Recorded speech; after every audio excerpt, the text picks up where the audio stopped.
The afternoon sun blazed overhead as she stumbled through the park, her arms trembling under the weight of two tiny babies. Sweat dripped down her forehead, her vision blurring at the edges. She hadn't eaten in days, and the exhaustion was crushing her. The babies, wrapped in thin blankets, whimpered softly, their little faces flushed from the heat. She didn't know how much longer she could keep going. Her legs gave out first. One moment, she was shuffling forward, the next, the world tilted, and the ground rushed up to meet her. The last thing she felt was the desperate grip she kept on the babies, pulling them tight against her chest as everything went black. Voices swirled around her, gasps, shouts, the sound of running feet. Then, a deep, calm voice cut through the chaos. "Move aside, let me help her." A man in an expensive suit knelt beside her, his sharp eyes scanning her pale face, then the babies in her arms. Without hesitation, he slipped off his jacket, folded it, and gently placed it under her head. "Call an ambulance," he ordered someone nearby. Then, softer, to her, "You're safe now." She didn't hear him. Her body had shut down, too weak to fight anymore. The man didn't leave. He stayed by her side, one hand resting lightly on the smallest baby's back, feeling the rapid heartbeat. His driver rushed over with bottled water, and the man carefully wet a cloth, dabbing at the woman's forehead. People whispered. They recognized him, the billionaire who owned half the city's skyline. The one whose face was always in the news for his ruthless business deals. Yet here he was, kneeling in the dirt, his expensive shoes ruined, his focus entirely on a stranger and her children. When the ambulance arrived, he gave quiet, firm instructions to the paramedics. "Take them to the best hospital. Send the bill to me." One of the paramedics hesitated. "Sir, do you know her?" The billionaire looked down at the unconscious woman, her cracked lips, her too thin frame. "No," he said simply. "But that doesn't matter." As the ambulance doors closed, he pulled out his phone and made a call. "Cancel my meetings for the rest of the day," he said. Then, after a pause, "and find out who she is." Something in his voice made his assistant on the other end sit up straighter. This wasn't just another charity case. Something had shifted. And it was only the beginning. The sterile white lights of the hospital room burned her eyes as she slowly blinked awake. Her body felt heavy, like she was buried under layers of exhaustion. The steady beep of a heart monitor echoed in her ears. For a moment, she didn't remember where she was, or why she was there. Then, panic surged through her. The babies. She tried to sit up, but her arms were weak, her muscles refusing to cooperate. A nurse, noticing her struggle, rushed over and gently pressed her back down. "Easy, easy. You're safe. Your children are safe." Her voice was hoarse when she finally spoke. Where are they?" "Just down the hall," the nurse reassured her. "They're being checked, but they're okay. A little dehydrated, just like you. You've been unconscious for nearly a day." "A day?" Her stomach twisted. She had never been away from them for that long. She needed to see them, to hold them, to make sure they were really all right. The nurse hesitated, then added, "The man who brought you here, he's been waiting outside. He's asked to see you when you woke up." Her fingers clutched the thin hospital blanket. A man? She didn't know any man who would care enough to stay.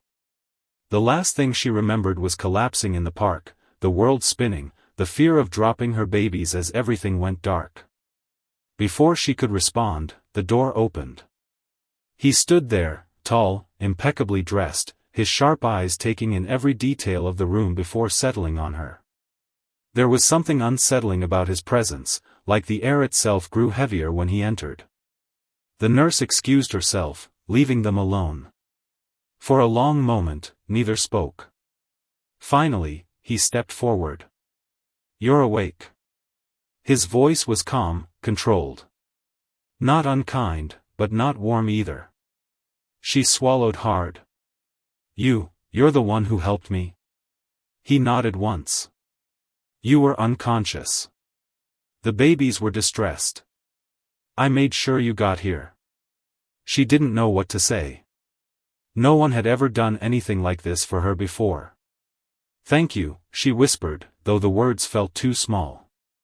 He studied her face, his gaze lingering on the dark circles under her eyes, the way her collarbones jutted out sharply. You haven't eaten properly in a long time, he said, not as a question but as a fact. She looked away, shame curling in her chest. The doctors say you and the children need rest, proper food, time to recover, he continued. You have no one to help you? The question stung. She shook her head silently. Another pause. Then, he said something that made her breath catch. Then I will. Her eyes snapped back to his. What? You'll stay at one of my properties until you're back on your feet. Medical care, food, whatever you and the children need. No strings. She couldn't believe what she was hearing. People didn't just do things like this. There was always a catch. Always. Why? She asked, her voice barely above a whisper. For the first time, something flickered in his expression, something she couldn't quite name. Grief? Regret? Because no one should have to collapse in the street holding two babies, he said quietly. Then, before she could respond, he turned toward the door. I'll have my assistant make the arrangements. The doctors want to keep you one more night. Tomorrow, if you agree, you'll be taken to a safe place. And just like that, he was gone, leaving her staring at the empty doorway, her mind racing. Who was this man? And why did she feel like his kindness came from a pain deeper than she could imagine? Meanwhile, across the city. A phone rang in a dimly lit apartment. The man who picked it up listened, then his grip tightened around the device. You're sure it's her? He hissed. The voice on the other end confirmed it.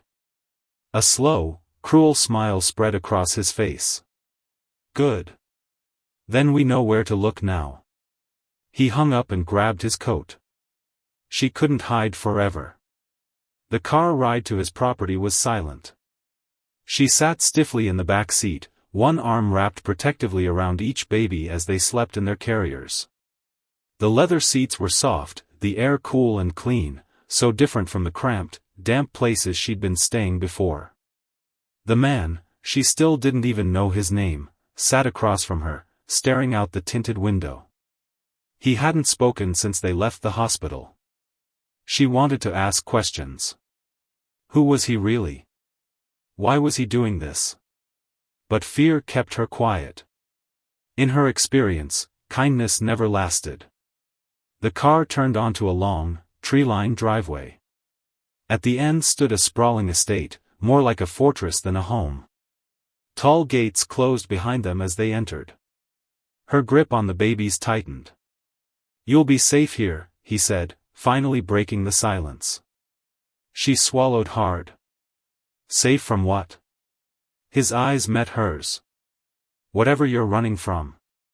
A chill ran down her spine. He knows. But how? She hadn't told anyone. Before she could respond, the car stopped. A woman in a crisp gray suit opened the door. Welcome. I'll show you to your room. The billionaire stepped out but didn't follow as she was led inside. The house was all marble floors and high ceilings, sunlight streaming through massive windows. It should have felt peaceful.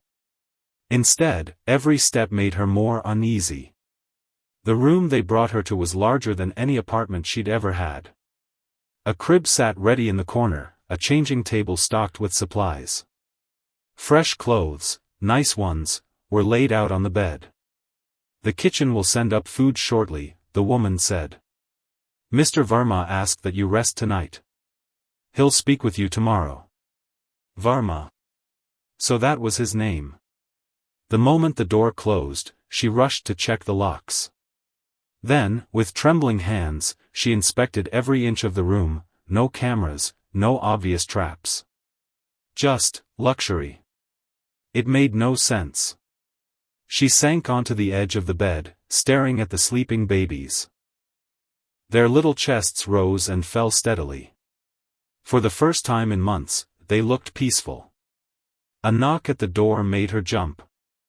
A different woman entered, wheeling a cart covered in dishes.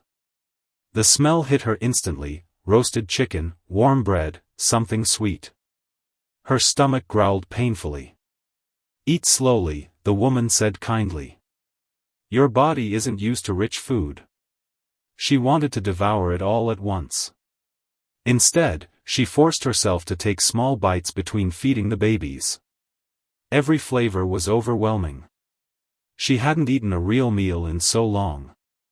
As she ate, her eyes landed on a folded newspaper left on the cart. A headline caught her attention. "Billionaire's mysterious Good Samaritan act, who is the woman he saved?" Her blood ran cold. There was a photo, blurry, but unmistakably her, being loaded into the ambulance. "They're looking for me." She shoved the paper away, heart pounding. This was exactly what she'd been afraid of. Now that her face was out there, he would find her. It was only a matter of time. Downstairs, in the study, Varma stood before a wall of framed photos. Most showed business achievements, handshakes with politicians, ribbon cuttings. But one, small and tucked in the corner, was different. A woman holding a baby. Both smiling. His fingers brushed the frame lightly. Then his phone buzzed. "Sir," his security chief's voice came through. "We've identified her. Her name is—" "I don't need to know her name," Varma interrupted. A pause. "But sir, our background check flagged something. There are people searching for her. Dangerous people." Varma's jaw tightened. "Then double the guards." He hung up and turned back to the photo. History wouldn't repeat itself. Not this time. Sleep didn't come easy. Every creak of the mansion's old bones made her jolt awake, her arms instinctively reaching for the babies.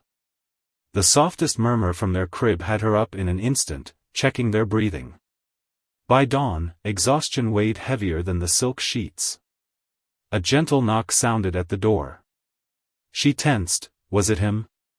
But a woman's voice called softly, "Breakfast is ready when you are."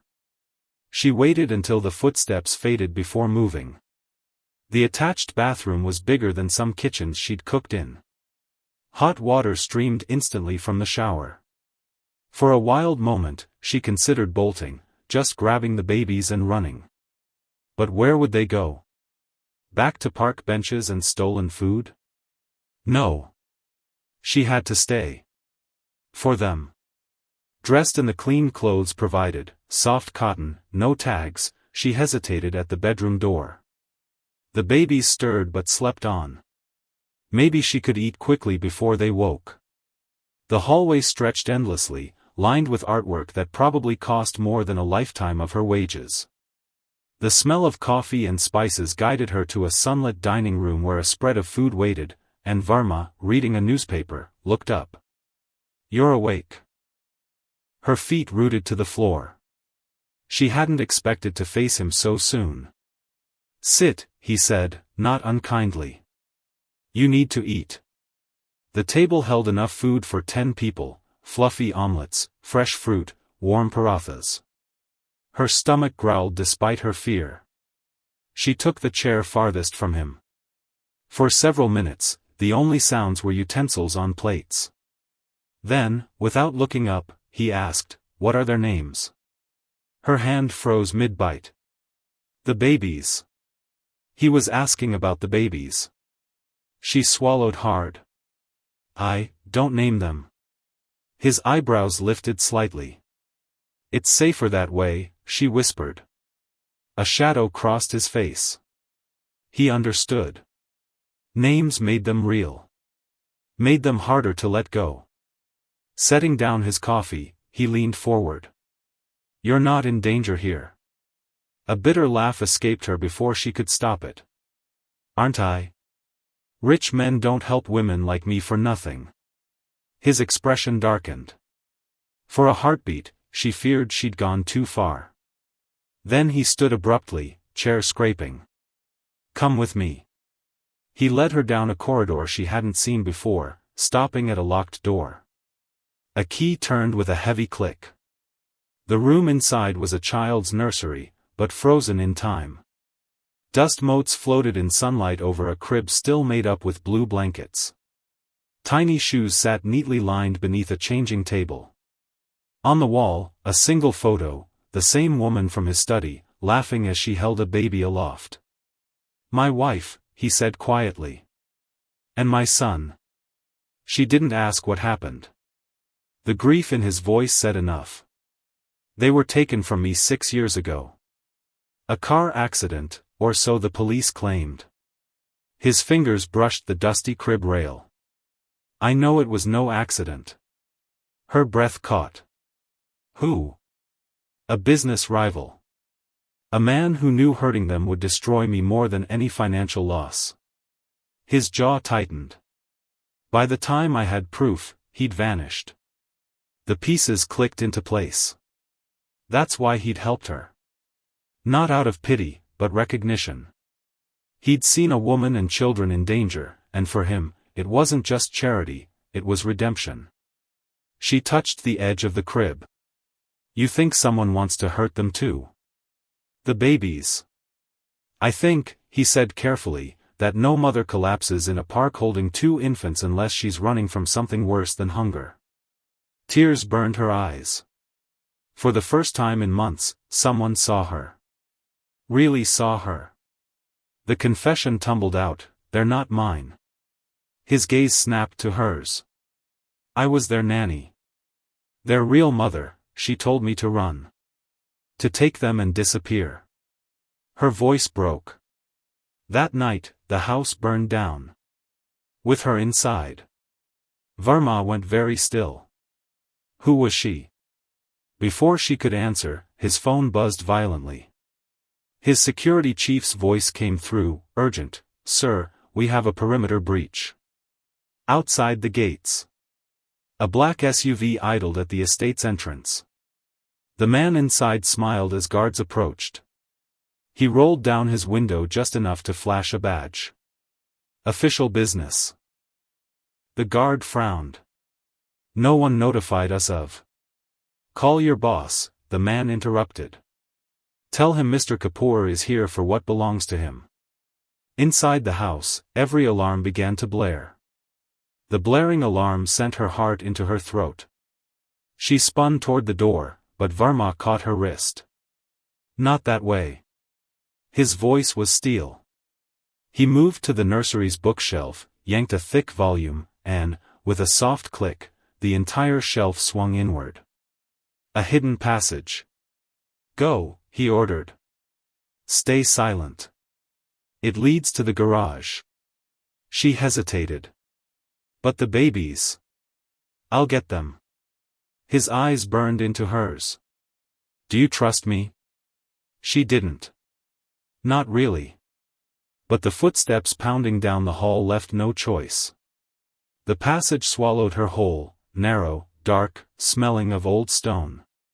She pressed forward, palms scraping damp walls. Somewhere above, a door crashed open. Men shouted. Then, a baby's cry. Her blood turned to ice. They woke up. The master bedroom. Varma burst in just as the nanny's worst nightmare unfolded. A stranger in a tailored suit stood over the cribs, smiling as the twins wailed. Kapoor. Varma's voice could have cut glass. You're trespassing. The man, mid-40s, salt and pepper hair, turned slowly. Rohan Varma. Still playing hero with other people's children, I see. He stroked one baby's cheek. These belong to my brother. Your brother is dead. Varma edged closer. House fire, wasn't it? Funny how often that happens to people who cross you. Kapoor's smile didn't reach his eyes. The widow signed custody over to me before her accident. The law is on my side. He pulled a folded document from his breast pocket. Unlike you, harboring a kidnapper. The nanny's voice rang out from behind, liar. Both men turned. She stood in the doorway, chest heaving, a fire iron raised in shaking hands. She never would have given them to you. You killed her. Kapoor sighed. Sentimental fools, all of you. He snapped his fingers. 2 armed men materialized from the hall. Varma moved first. Chaos. The fire iron swung wild, clanging against a guard's rifle. A gunshot shattered a mirror. Varma drove his fist into Kapoor's gut, but more men poured in. The tunnel. Varma roared at her. She dove for the babies, scooping one into each arm as Kapoor bellowed, "Shoot the bitch, not the heirs." A bullet grazed her shoulder. She stumbled but kept running, through the nursery, into the passage. The darkness swallowed her just as another shot rang out. Behind her, Varma wasn't following. The garage. Tires screeched as she burst into the underground garage. A black SUV idled near the exit, driver's door open. Keys in the ignition. His contingency plan. She buckled the screaming infants into car seats that, God, had he prepped these, fit perfectly. The engine roared to life. A figure lunged at her window, Varma, blood streaming from his temple. He slapped something into her hand, a burner phone. Go. Password is my son's birthday, 0714. Get in, she screamed. He shook his head. I slow them down. Head south. The phone has one contact, Hotel Lakeview. Ask for room 12. Kapoor's men rounded the corner. Varma smashed his elbow into the SUV's hood alarm. As deafening honks filled the garage, he turned to face the approaching guns. Tell them. He met her eyes one last time. Tell them I kept my promise. She floored the accelerator. 2 hours later. Rain pounded the windshield as she pulled into a derelict motel parking lot. The babies, finally asleep, didn't stir when she lifted them. Room 12's door opened before she knocked. A woman, 60s, sharp-eyed, took one look at the twins and crossed herself. Mother of God. You actually got them out. She pushed past into the dim room. Who are you? Anika. I was their mother's lawyer. The woman locked the door, then pulled up a floorboard to reveal a metal box. Before they killed her, she sent me this. Inside lay a single USB drive and a handwritten note. The nanny recognized the elegant script instantly, her employer's. It read, if you're reading this, Kapoor murdered me for the inheritance. The twins aren't his brother's children. They're mine, and Varma's. The nanny's legs gave out. Anika caught her arm. Oh, sweetheart. You didn't know? Outside, car doors slammed. The nanny's hands trembled as she clutched the note. Varma's children. The truth hit her like a punch to the gut, those sharp cheekbones, the same stubborn tilt of the chin she'd seen when the babies cried. Car engines growled outside the motel. Anika moved like lightning, snatching the USB and shoving it into her bra. Back exit. Now. She grabbed one baby while the nanny took the other. They slipped through a rusted bathroom window just as room 12's door exploded inward. Rain lashed their faces as they sprinted across a junk-strewn alley. Anika yanked open the door of a rusted food truck, empty, but keys dangled from the ignition. Get in. The engine coughed to life. As they peeled onto the highway, headlights flared behind them. The nanny clutched the screaming infant to her chest. How did they find us? Anika's knuckles whitened on the wheel. Because you're carrying 2 of the most valuable children in the country. She tossed a burner phone into the nanny's lap. Check the news. The screen showed a nationwide Amber Alert with her face and the twins' description. The headline made her blood freeze. Mentally unstable nanny kidnaps billionaire's children. Underneath, a statement from grieving Uncle Kapoor offered a 50 crore reward. They've turned the entire country against you, Anika spat. That USB is the only proof those are Varma's kids, and that Kapoor murdered their mother to control the inheritance. The nanny rocked the wailing baby. Where are we going? Somewhere even Kapoor's money can't reach. Anika took a sharp turn onto a dirt road. But first, we need to lose these bastards. The pursuing headlights grew closer. Kapoor's car. In the plush back seat, Kapoor wiped blood from his knuckles with a monogrammed handkerchief. On his phone screen, security footage showed Varma slumped in a concrete room, barely conscious. Put pressure on the wound, he told the henchman driving. I want him alive long enough to sign over guardianship. The car hit a pothole. On the seat beside him, a tablet played live news coverage of the kidnapping. Kapoor smiled. Perfect. His phone buzzed. The tracker team's voice crackled. Sir, they're heading toward the old docks. Kapoor's smile vanished. Block every route to the shipyard. Shoot the lawyer. Bring me those children. The food truck. Anika swore as their headlights illuminated a roadblock ahead, two SUVs parked sideways across the wet asphalt. Armed men stepped out. Hold on. She wrenched the wheel left. The truck careened off-road, bouncing violently over rocky terrain. One pursuer misjudged the turn, his car flipped in a shower of sparks. The nanny braced herself against the dashboard. They're herding us toward the water. That's the idea.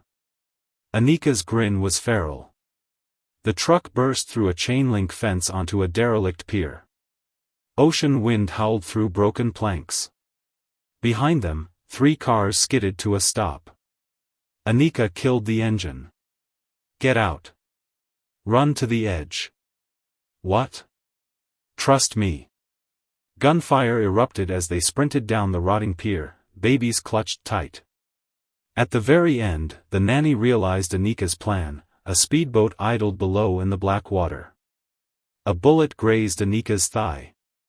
She stumbled but kept shoving the nanny forward. Jump. They hit the deck hard. The boat roared away just as Kapoor's men reached the pier's edge. One raised his rifle. A single gunshot cracked across the water. The shooter dropped. On the pier, a familiar figure stepped from the shadows, Varma, face bloody but standing, a smoking pistol in his hand. The nanny screamed his name as the boat sped out of range. The boat. Anika bandaged her leg with torn fabric. He's buying us time. That's all. The nanny stared back at the shrinking dock lights. We have to go back. And waste his sacrifice? Anika grabbed her shoulders. Listen.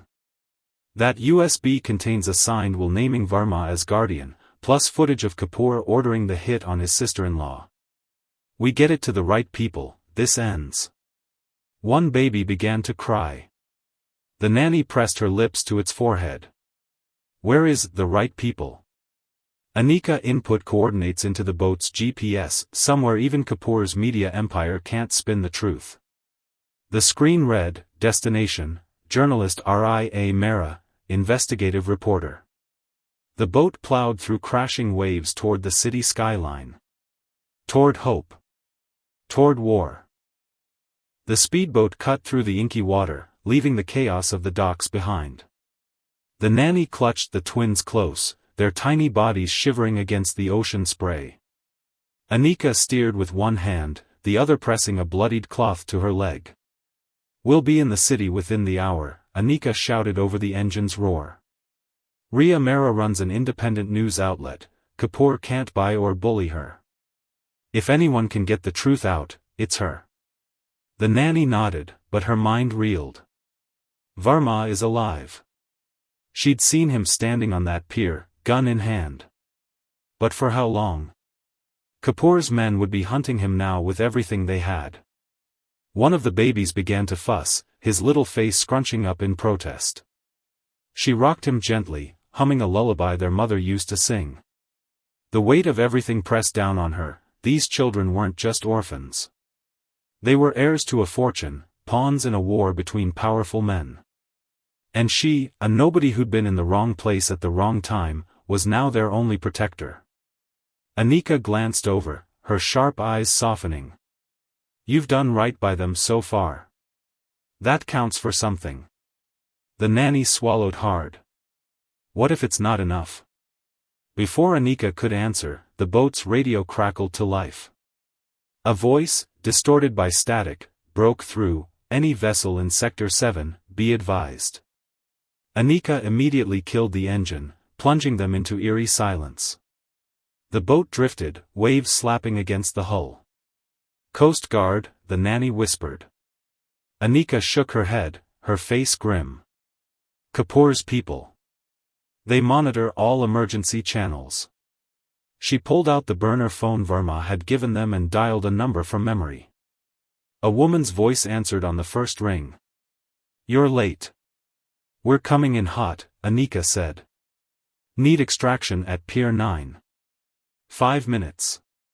The line went dead. Anika restarted the engine, but this time, she didn't floor it. They moved at a careful pace, hugging the shoreline where the shadows were deepest. Up ahead, the city's glittering skyline came into view.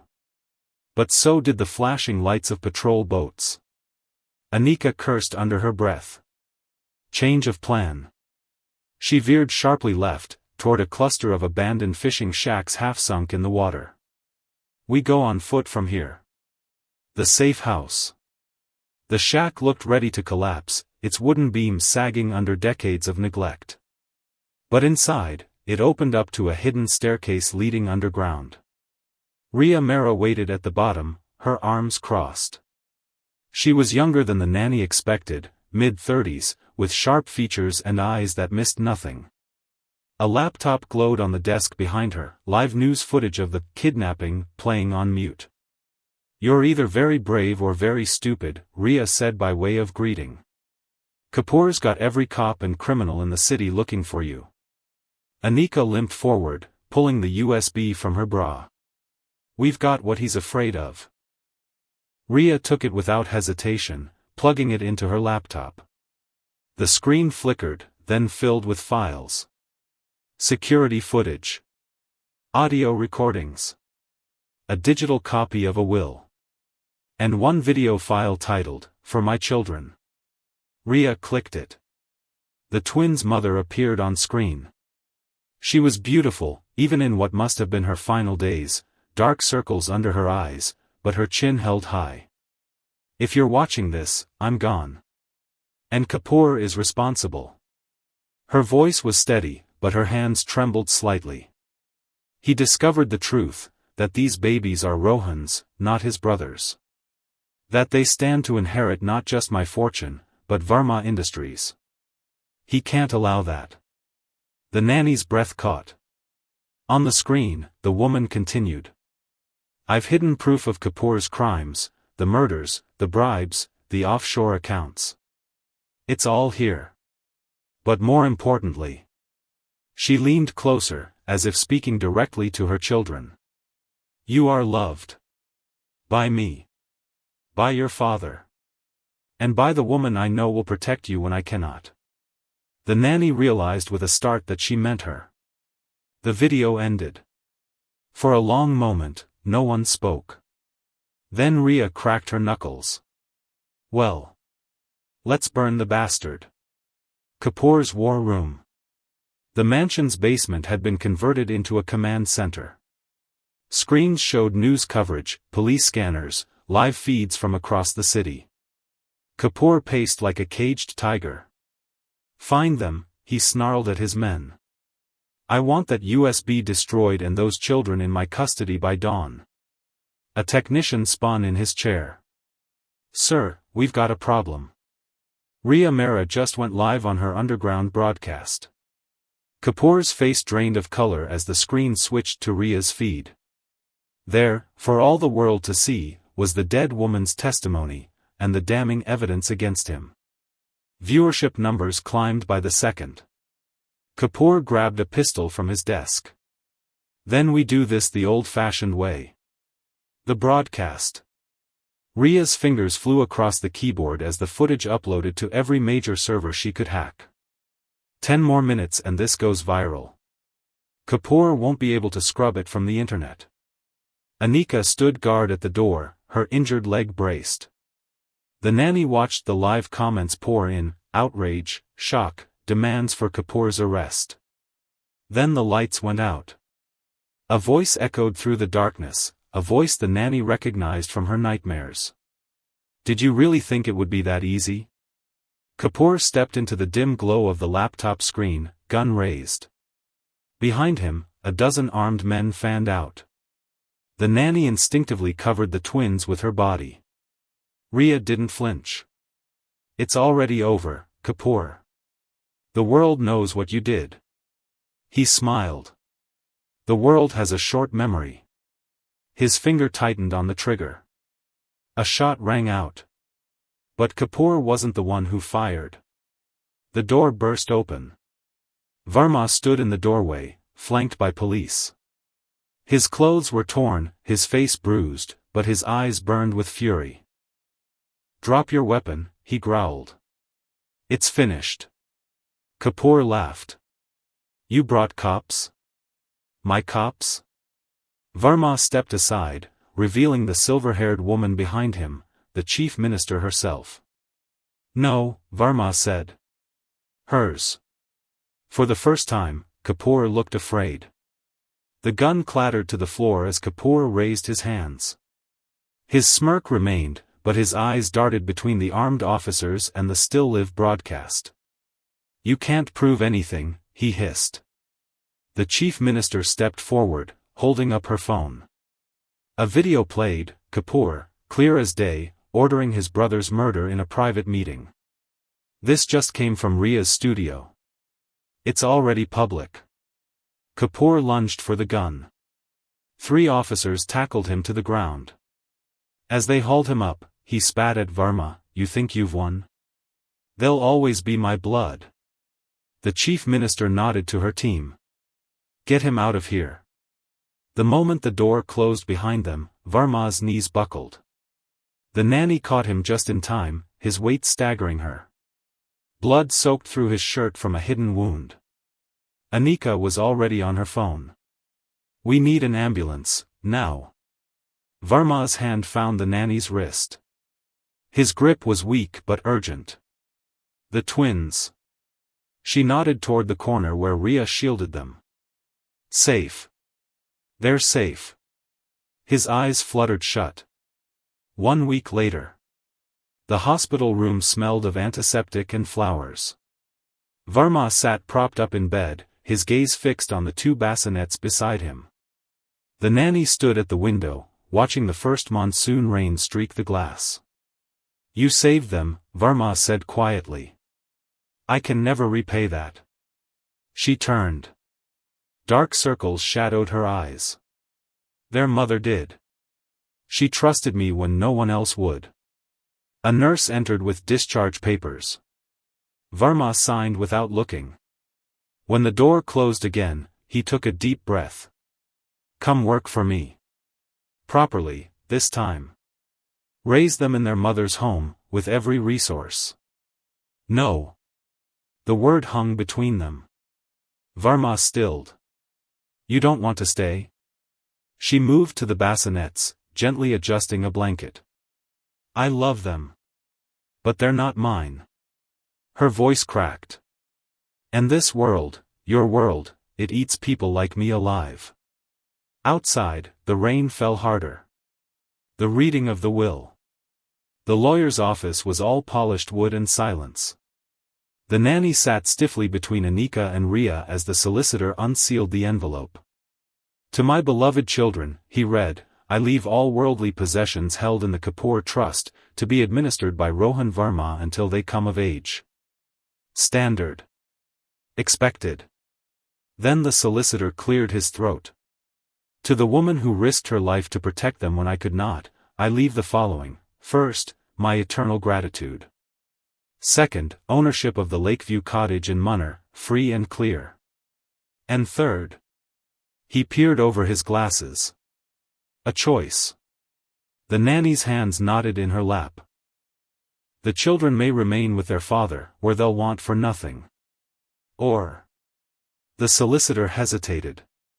You may take them, to raise as your own, with a monthly stipend ensuring their, and your, security. The decision is yours alone. Anika gasped. Rhea muttered, holy shit. The nanny felt the walls closing in. The cottage. It was smaller than she'd imagined, a cozy two-bedroom nestled in tea plantations, with a porch swing and a rusted bicycle leaning against the wall. Exactly the kind of place a young mother might have grown up. The realtor handed her the keys. The deed's in your name. No strings. She walked through empty rooms, footsteps echoing. A kitchen where she could teach the twins to cook. A yard for them to play. A life so normal it hurt. Her fingers brushed a photo left on the mantel, the twins' mother as a girl, grinning on that very porch. You were loved, she whispered to the ghost in the frame. And they will be too. The decision. She found Varma at the hospital rooftop garden, watching the sunset gild the city. Without preamble, she said. I'll visit. Often. But they belong with you. He turned, stunned. Why? She smiled sadly. Because their mother didn't just save them that night. She saved me too. The wind tugged at her scarf. And the best way I can thank her is by making sure they know both their parents. Varma's eyes shone. He reached into his pocket and pressed a key into her hand. Then the cottage is yours. Whenever you need it. Whenever we do. Below them, the city lights twinkled to life. Somewhere in its heart, two babies waited, for their father, for their future, for the woman who'd loved them enough to let go. And in a quiet hillside town, a porch swing waited too.